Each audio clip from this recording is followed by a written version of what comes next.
kandi bice bugufi ushyirwa hejuru n'ibyaremwe byose bice bugufi muri aka kanya Imana ishyirwa hejuru reka ubushake bwawe buganze Mana n'ikirere nacyo gice bugufi imbere y'icyubahiro cy'Imana ikirere kitubere cyiza Nyagasani Imana 11 mu ndirimbo zo gushimisha Imana kandi tubaha ikaze mwese muri iri teraniro ryera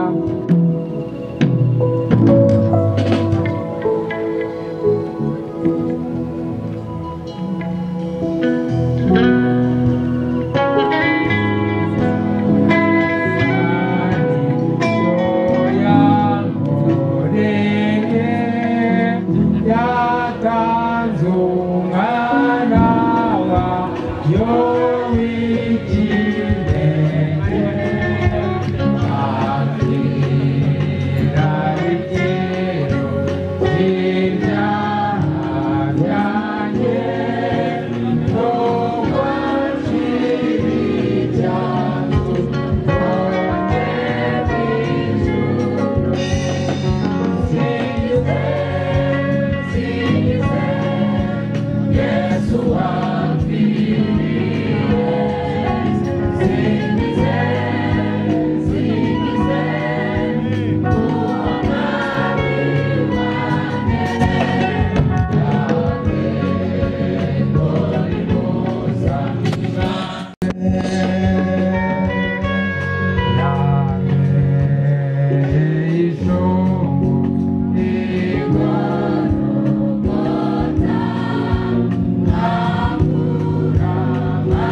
Never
kubera wowe. Uyu ni umugambi wawe, ni wowe waremye Bishop Gerard, umuremera ko mu gihe gikwiriye nk'iki azasoza umurimo we agasimburwa n'umugaragu wawe agakomeza umurimo wawe. Wari uzi ko bizaba ku munsi nk'uyu, niyo mpamvu uyu munsi tugushimye, kandi nk'uko bakuragije ibibera aha byose, uhera data nanjye ndakwingize ngo wubahishe ijambo rya muri aka kanya, imitima yacu ikumve kandi dusobanukirwe neza Kristo uwuriwe n'umurimo wawe uko ugomba gukorwa n'icyo ricyo ku bugingo bwacu. Bana natwe muri byose, icyubahiro cy'ubukeye bwa Yesu Kristo umwami wacu, amen. Haleluya. Mu kanya badusomeye ubutumwa bwiza ko bwanditswe na Matayo,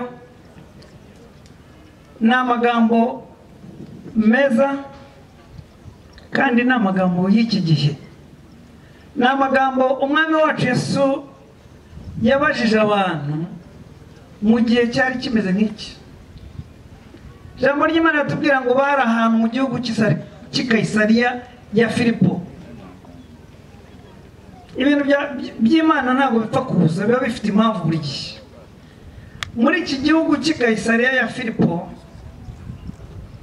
ngo hari ahantu hakomeye, hari ahantu hari ubucuruzi, hari ahantu abantu bashaka imibereho, hari ahantu hari ukuramya ibigirwamana, cyane cyane ikigirwamana bitaga Pani.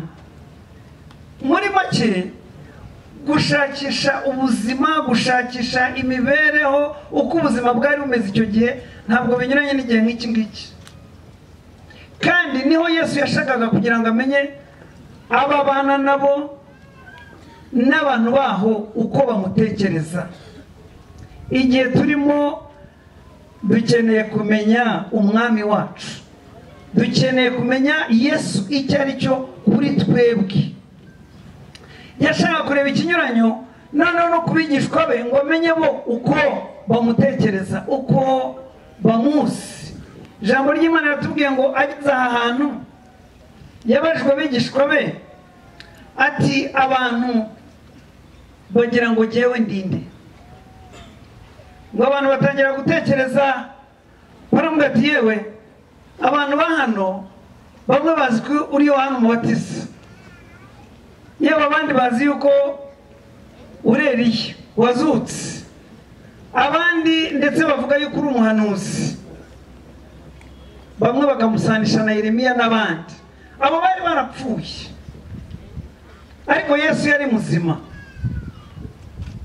Abantu bamutekerezaga batyo, meaning ntabwo bari bamuzi. Arangije arabaza ati mwebwe mbese mutekereza yuko ndinde kuri mwebwe? Ntabwo bahise basubiza bose, ngo ariko Petero yahise asubiza ati uri Kristo umwana w'Imana ihoraho. Reka mbanze mere kuri icyo ngicyo. Twebwe abakozi b'Imana tubana n'abakristo umunsi ku munsi, tuba muri iki gihugu, tubana n'abantu,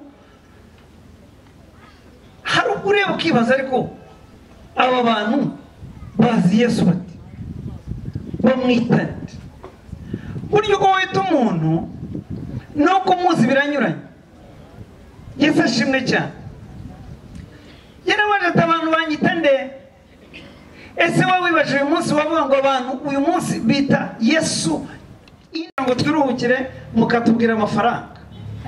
Mujye muduha umwanya, niba twaje kuruhuka turuhuke, mwitubwire iby'amafaranga. Uwo nguwo haza azi ngo niwe agiye kuruhukira, ntabwo ari bwube iby'isi. Hari abavuga bati Yesu ni Yesu nyine tumwumva dutyo. Ndagira ngo mbabwire, nubwo tugiye kubijyaho umurongo ukurikiraho, ndagerageza kwihuta uyu munsi, kumva Yesu no kumenya Yesu, gutekereza Yesu no kumumenya mu mutima wawe ndani biranyuranye. Noneho abajije abigishwa be byo, bamwe baracecetse ngira ngo bibaza none navuga ikitari cyo, none navuga ikitari cyo. Ngo Petero aramubwira ati uri Kristo umwana w'Imana ihoraho. Yesu ngo aranezerwa. Haleluya. Ngo aranezerwa, aramubwira turahirwa Simoni mwene Yona. Arangije aramubwira ati umubiri n'amaraso ntabwo ari byo biguhishuriye iryo banga rikomeye, kuko abantu barabiyobewe ntibabimenye. Turi mu isi uyu munsi abantu bumva Yesu nk'uko abantu bumva amakuru bikarangira. Turi mu isi bariya baravugaga ngo arasa na Yohana Umubatiza. Yohana Umubatiza yari umunyantege nke nk'abandi, ntabwo wamwizera ngo agire icyo akumarira. Nawe yizeraga Yesu igihe cyarageze Herode amufunze, ngo ategereza Yesu ko yagira icyo amumarira, arakibura ngo amutumaho.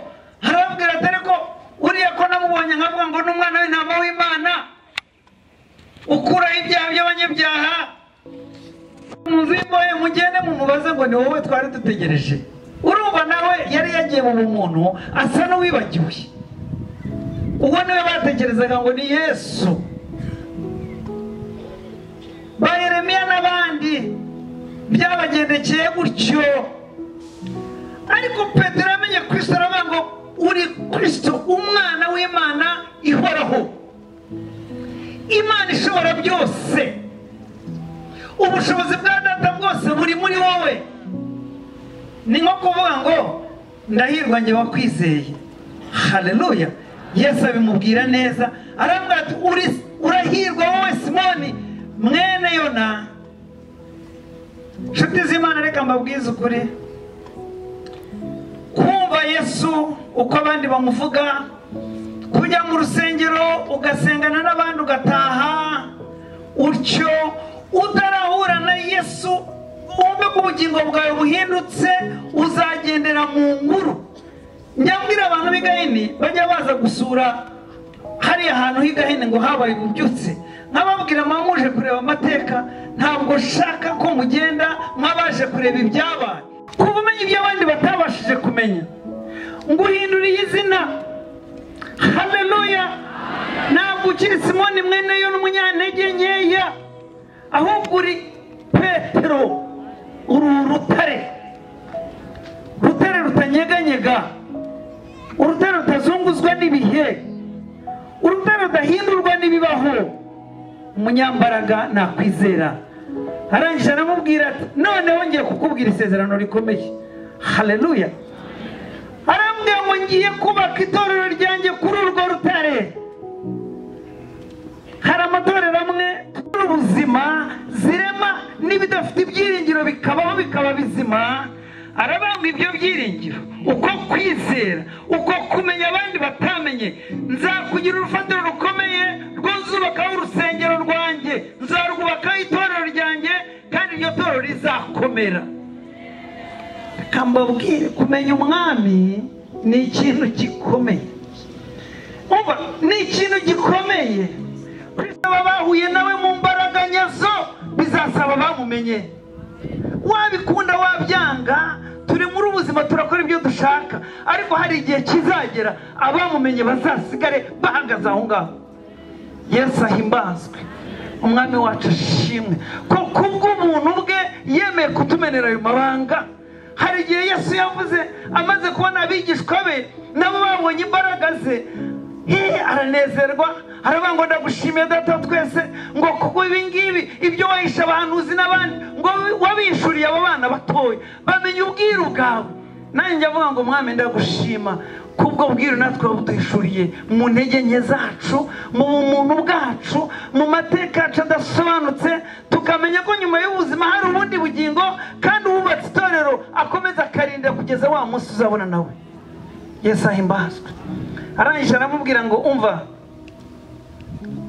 kubera ko umenya ibyo, nzubaka itorero ryanjye, itorero ryanjye ry'ubwanjye nzaryiyubakira.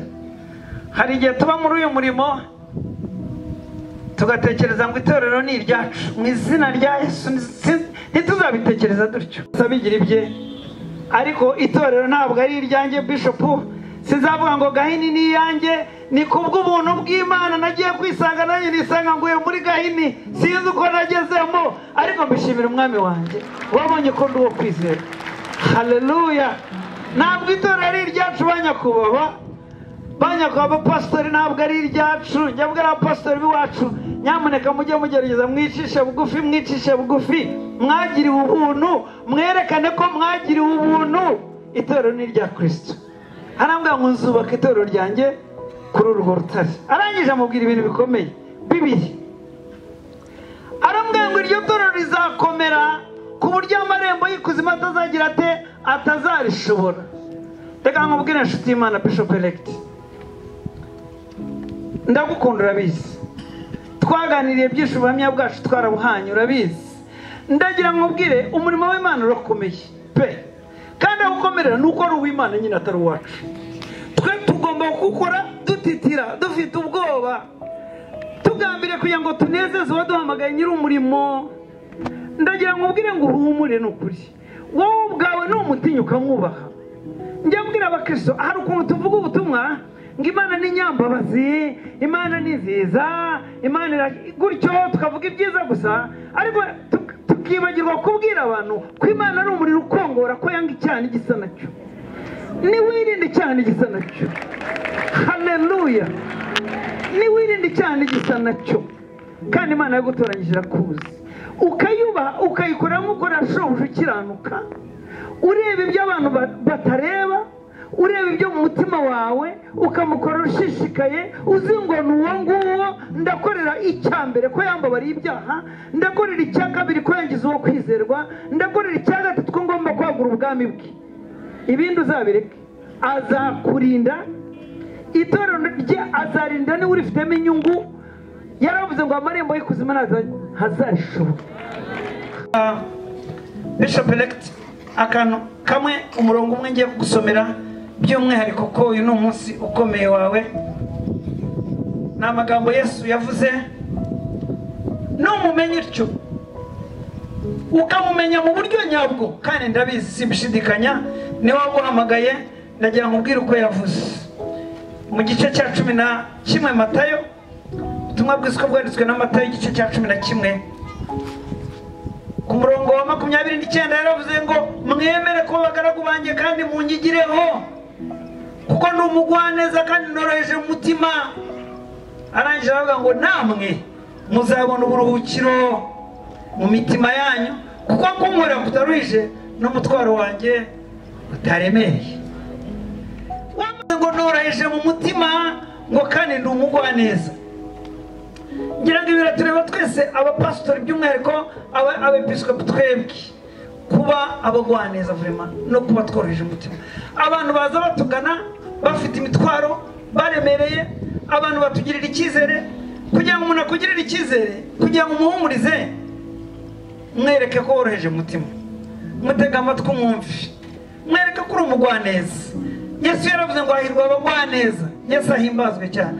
Mwereke ko uri umugwaneza, numumenya neza uzasa nawe, uzagendana nawe. Hari indirimbo ya 388 tujya turirimba ngo tunganira Imana, ngo nubana na Yesu, amen, ngo abantu bazareba imirimo bazabona ko ubana nawe. Kandi numara kugenda utyo, ijambo ry'Imana Kristo Yesu yivugiye, yaravuze ngo kumurera, amen, ngo kumurera ntabwo biruhije, ngo ndetse muzabona uburuhukiro mu mutima. Ndashaka kubwira kubona uburuhukiro nta kindi, ni ukugendana umutima utagushinja, wumva umutima wawe wera, wumva ibyo Data yakubwiye ari byo ugenderamo, uzatuza. Azavuga ngo uyu ni umugaragu wanjye nishimira, waba uhari waba udahari, azabibwira n'abandi. Kristo ajya turanga akavuga ngo uwanjye nishimira ngo uri ahantu ari, isi ikamumenya atarinze asakuza. Tuve mu byo gusakuza, tuve mu byo kwirengera, tuve mu byo kwirarira, dushake Kristo duse nawe, ibindi tumurekera azabikora. Azatubera umwami, azagaragaza ko hari abamwizera muri iyi si yuzuye ibyaha, azatugirira neza. Nangiye gushima Imana ko iduhaye umwanya w'ijambo, kandi mwene data ngusabire Imana yamwijije gukomeze, kandi niwe wagennye ko tukubera inshuti, tuba bakuru bawe na madamu, tuzabana namwe n'ukuri, tuzakomeza kunganirana, tuzakomeza gusangira ijambo ry'Imana. Uwiteka azakomeza kugenda natwe muri urwo rugendo. Imana ibahe umugisha mwese. Reka dusenge. Ushimye kubw'ineza yawe, ndagushima kubw'ijambo ryawe. Uyu mugaragu wawe watoranije, umubwire nk'uko wabwiye Petero, umubwire umuhumuriza, mwami, ko ugiye kubaka itorero ryawe ukarikomeza, ahubwo azagenda nawe muri urwo rugendo. No muhishurira ko amarembo y'ikuzimu atazashobora iryo torero umuhaye kuyobora, ukamubwira ko izo mfunguzo azihawe, azagenda atuje mu mutima, azaba nka ya magambo wavuze ngo abagukorera ngo bazagira uburuhukiro mu mitima yabo. Mugirire neza, ugendane nawe, kandi ugendane n'itorero umuhaye kuyobora, umuhe igikundiro, umuhe kumvikana, kandi intambwe ze na mugenzi we ujye uziyoborera kwihisha icyubahiro. Natwe twese uko turi hano duhe umugisha, umugisha wo kurushaho kukumenya, umugisha wo kurushaho kugenda nawe muri urugendo rw'ubuzima. Icyubahiro cyo cyawe mwami, kubwa Yesu Kristo umwami wacu, amen.